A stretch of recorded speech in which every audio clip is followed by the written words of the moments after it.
નમસ્કાર, હું છું ગ્રીષ્મા રાણા. બાળકોને જ્યારે પૂછવામાં આવે કે મોટા થઈને શું બનવા માંગો છો, ત્યારે બાળક ડૉક્ટર, એન્જિનિયર કે વકીલ બનવું છે એવું કહેતા હોય છે.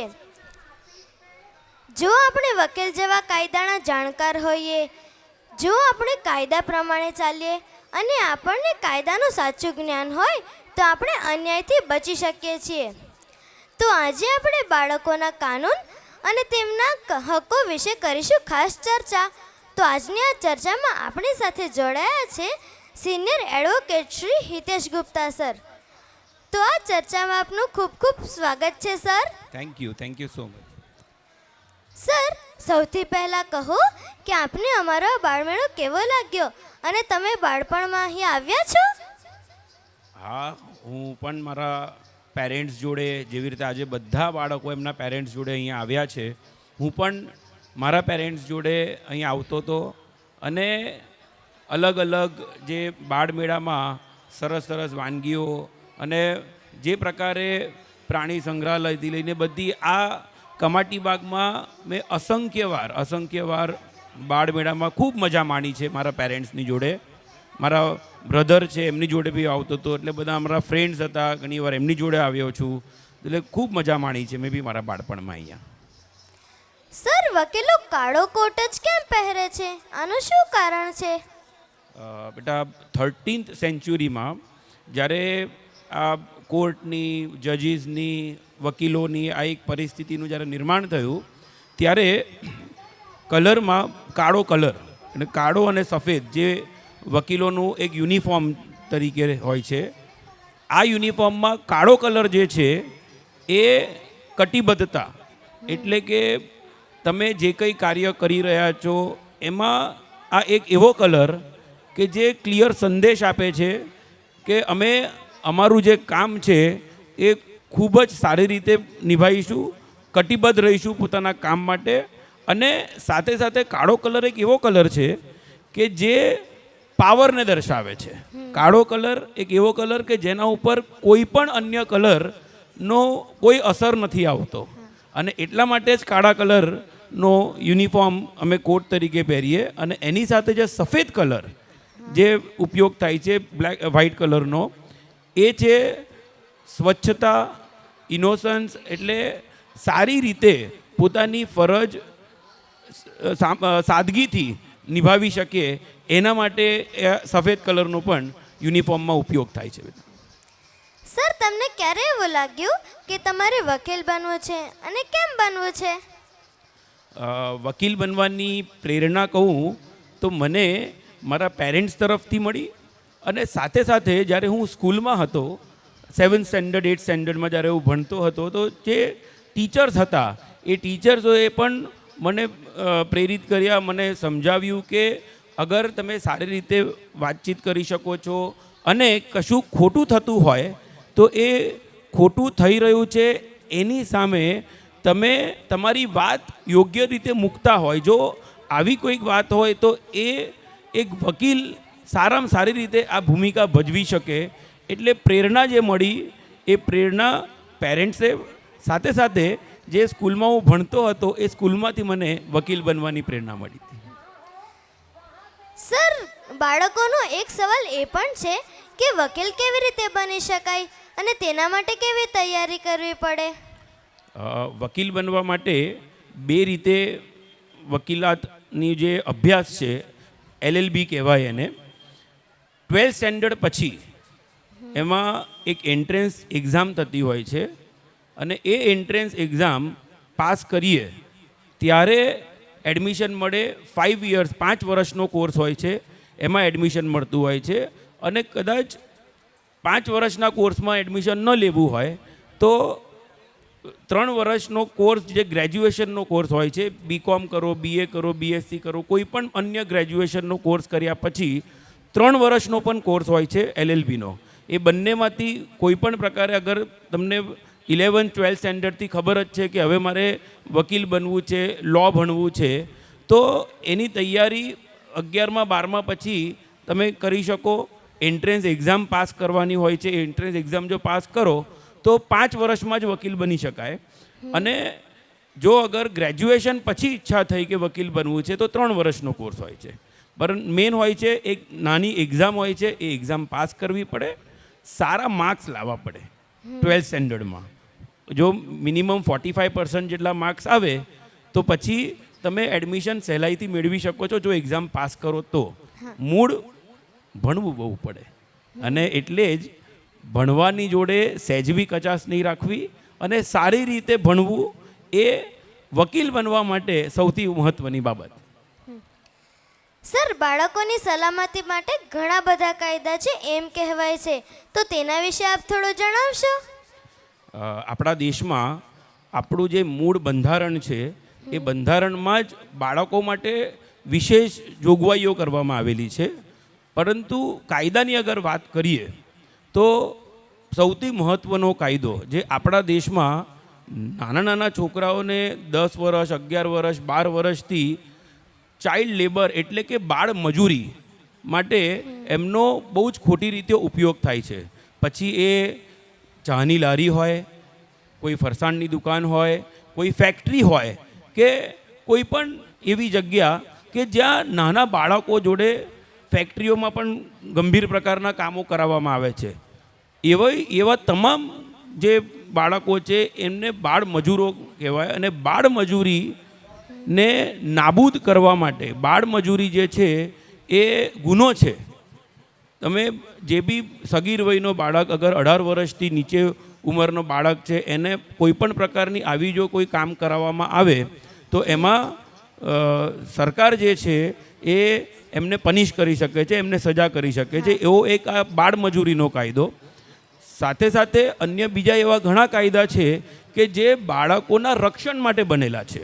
જેવી રીતે જુવિનાઇલ જસ્ટિસ એક્ટ, અગર એ જુવિનાઇલ જસ્ટિસ એક્ટની હું વાત કરું તો આ એક એવો કાયદો કે જેમાં બાળકોનું કોઈ પણ પ્રકારે એ બાળકો સાથે કોઈ પણ ખોટી પ્રવૃત્તિ થાય, જેમ કે કોઈ બાળકને કોઈએ માર્યો, કે કોઈ બાળકને કોઈએ હેરાન કર્યું, કે કોઈ બાળકને કોઈ પણ પ્રકારની ક્ષતિ પહોંચાડી, તો જુવિનાઇલ જસ્ટિસ એક્ટ હેઠળ એની સામે કાર્યવાહી થઈ શકે. અને એ જ પ્રકારે જ્યારે બાળકો જોડે અલગ અલગ પ્રકારના ગુના થતા હોય છે તો એ ગુનાઓને ડામવા માટે પણ, એ ગુનાઓ રોકવા માટે પણ સરકાર અવારનવાર અલગ અલગ કાયદાઓ બનાવે છે. અને એમાં હવે જે નવા કાયદાઓ આવી રહ્યા છે એમાં સરકાર સૌથી વધારે મહત્ત્વ આપી રહી છે આ બાબતને કે બાળકોને તમામ જગ્યાએ સારામાં સારું રક્ષણ મળે. પછી એ શાળા હોય કે કોઈ પણ જાહેર જગ્યા હોય, અને એવી મહત્ત્વતા હવે બાળકોને આપવામાં આવી રહી છે કે જેમાં તમામ જગ્યાએ બાળકોનું રક્ષણ થઈ શકશે. હવે સર, આપણા દેશમાં બાળકોને ગંભીર બાબતોથી દૂર રાખતા હોય છે, અને એમાં કોર્ટ કચેરી પણ આવે છે. તો આજે અમે જાણવા માંગીએ છીએ કે બાળકો માટે આવું કેમ? બાળકો જે એમની વિચાર હોય છે, બાળકો જે પ્રકારે વિચારતા હોય છે, એમાં અલગ અલગ જગ્યાઓ, જેમ કે કોર્ટમાં, તો કોર્ટમાં કેમ નથી એકદમથી લઈ જતા, કોર્ટમાં વિઝિટ્સ માટે કેમ નથી લઈ જતા નાના બાળકોને? એનું મૂળ કારણ કે કોર્ટમાં જે આરોપીઓ હોય છે, જેમને સજા થયેલી હોય છે, જેમને ખોટા કામ કરેલા હોય છે, એવા વ્યક્તિઓને નિયમિત રીતે રોજે રોજ કોર્ટમાં લાવતા હોય છે. અને એવા વ્યક્તિઓના સંપર્કમાં તમે એવા લોકોને જુઓ અને ડરી જાઓ, અને પછી એ ડરના કારણે પોલીસને જોઈને, કોર્ટને જોઈને, એ જે પરિસ્થિતિ હોય છે એ બધું જોઈને કોઈ બાળક ડરી ન જાય, અને ડરના કારણે પછી 3-4 દિવસ ઊંઘ ના આવે, એવું બી બની શકે. એટલે એ ડરથી બચાવવા માટે કે તમે હજુ કોર્ટની અંદર જે થઈ રહ્યું છે, કોર્ટમાં અગર કોઈ વ્યક્તિની સામે કેસ ચાલી રહ્યો છે તો એ કેસ કેમ ચાલી રહ્યો છે, શું એને કામ કર્યું છે, કોઈ ચોરી કરી છે, કોઈને માર્યો છે, આવા અલગ અલગ પ્રકારના લોકો કોર્ટમાં આવતા હોય છે. અને એ એક જ મેઇન કારણ છે કે કોર્ટ કચેરી, કોર્ટની કાર્યવાહીથી બાળકોને દૂર રાખવામાં આવે, જેથી કરીને બાળકોના માનસિકતા ઉપર એની કોઈ ખોટી ખરાબ અસર ન પડે. સર, તમારે પ્રિય પુસ્તક કઈ છે અને આપ તેના વિશે થોડું જણાવશો? હાજી, મારી પુસ્તકોનું જે વાંચન છે અમારે તો નિયમિત રીતે કરવું જ પડે, વકીલ છે એટલે. પરંતુ જે પ્રિય પુસ્તકોની વાત કરું કારણ કે હું વકીલ છું, તો વકીલ તરીકે એક બુક છે ફેમસ ટ્રાયલ્સ ઓફ ઇન્ડિયા, એટલે કે આપણા દેશમાં મહાત્મા ગાંધીજીથી લઈને અલગ અલગ સમયે કેસો થયેલા છે, જેમાં એવા કેસો કે જેમાં મહાનુભાવોની હત્યા થઈ હોય, અને એ મહાનુભાવોની હત્યા થઈ હોય જેમાં ઇન્દિરા ગાંધીની હત્યાનો કેસ, રાજીવ ગાંધીની હત્યાનો કેસ, આવા અલગ અલગ કેસો, એ કેસો કેમ થયા, એ કેસો કેવી રીતે ચાલ્યા, એવી તમામ બાબતો આ પુસ્તકમાં છે. એટલે જ્યારે આ ભૂતકાળનું આ બધા જે કેસો છે એનું આપણે સ્ટડી કરીએ, એનું વાંચન કરીએ, તો એનાથી આપણને આપણા દેશમાં આ જે કોઈ કેસો બનેલા હોય એ કેસોમાં શું બન્યું, કેવી રીતે બન્યું, એ ખબર પડે. એટલે એ એક મારું પુસ્તક એવું રહ્યું છે કે જેનાથી મને ઘણી બધી જાણકારી મળી કે કયા કયા પ્રકારના કેસો આપણા દેશમાં થયેલા છે. સર, આપની પ્રિય વાનગી કઈ છે? આપને શું ભાવે છે? મને ખાવામાં તો ઘણું બધું ભાવે, પણ મને સૌથી વધારે અગર કંઈક ભાવે તો પાણીપુરી. અને પાણીપુરી એટલા માટે કે પાણીપુરી તીખી કરો, મીઠી કરો, અલગ અલગ ફ્લેવર્સ, અને પાણીપુરી ખાધા પછી આઈસ્ક્રીમ, એ આઈસ્ક્રીમ 1, 2, 3, 4 જે કન્ટિન્યુમાં અલગ અલગ ફ્લેવર્સ ખાવાના, મજા પડે એને. સર, અમારા બાળ મિત્રો અને વાલીઓને આપના તરફથી કોઈ સંદેશ આપવા માંગશો? બિલકુલ આપવા માંગીશ. સૌથી મહત્ત્વનો સંદેશ જે બાળકો માટે એ છે મોબાઈલ બને એટલો ઓછો ઉપયોગ કરો. મોબાઈલનો ઉપયોગ સારા કામ માટે કરો, તમારા વાંચન માટે કે કશુંક શીખવું હોય, ભણવું હોય એના માટે કરો, જેથી કરીને તમારે આ મોબાઈલના કે કોઈ બી અન્ય પ્રકારના કોઈ બી ગેજેટ્સનો ઉપયોગ કરીને તમે તમારું બાળપણ કે જે તમે સારી રીતે રમવામાં મેદાનમાં કાઢી શકો છો, એ તમે સમય વેડફો છો મોબાઈલમાં. તો સૌથી મહત્ત્વની બાબત કે બાળકોએ મોબાઈલથી દૂર રહેવું જોઈએ, બને એટલો એનો ઓછો ઉપયોગ કરો. તમે જ્યારે સ્કૂલ પૂર્ણ થશે, શાળાનું ભણતર પૂર્ણ થશે, કોલેજમાં આવશો, તો સમય જતાં મોટા થઈ જશો, પછી જ્યારે મોબાઈલ મળવાનો જ છે, મમ્મી પપ્પા આપશે જ, પરંતુ બને ત્યાં સુધી એનો ઉપયોગ ટાળવો.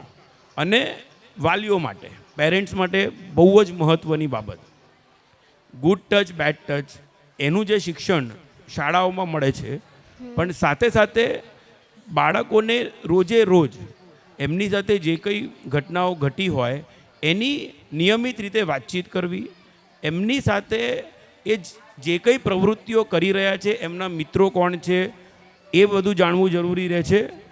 અને જે હવેના બાળકો છે કે જેમને સાયકલ પરથી 2 વ્હીલર પર ફરવું અને વહેલા તકે 2 વ્હીલર ચલાવી, એ જે કાયદો છે, જે રોડ ઉપરની વ્યવસ્થાની વાત કરીએ તો એમાં નાની ઉંમરે લાઇસન્સ વગર જે વાહન ચલાવવા માટેની પરમિશન પેરેન્ટ્સ તરફથી મળે છે.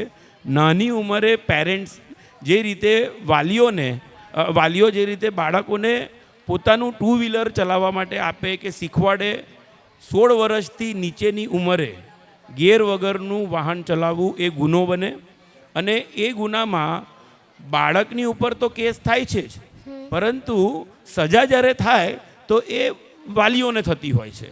અને 18 વર્ષ સુધી જે મોટા વાહનો છે, પછી એ ગિયરવાળા વાહન હોય, મોટરસાઇકલ હોય કે 4 વ્હીલર હોય, એ પણ બાળકો ચલાવી જ નથી શકતા 18 વર્ષથી નીચેના.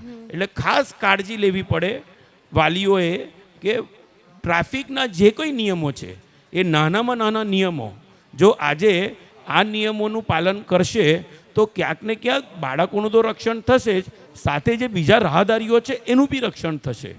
અને એ જ અગર રોડ સેફટીની વાત કરું, માર્ગ સલામતીની વાત કરીએ અગર આપણે, તો જો આજે સિગ્નલ વાલીઓ તોડશે તો એ જ સિગ્નલ આવતીકાલે બાળકો તોડશે.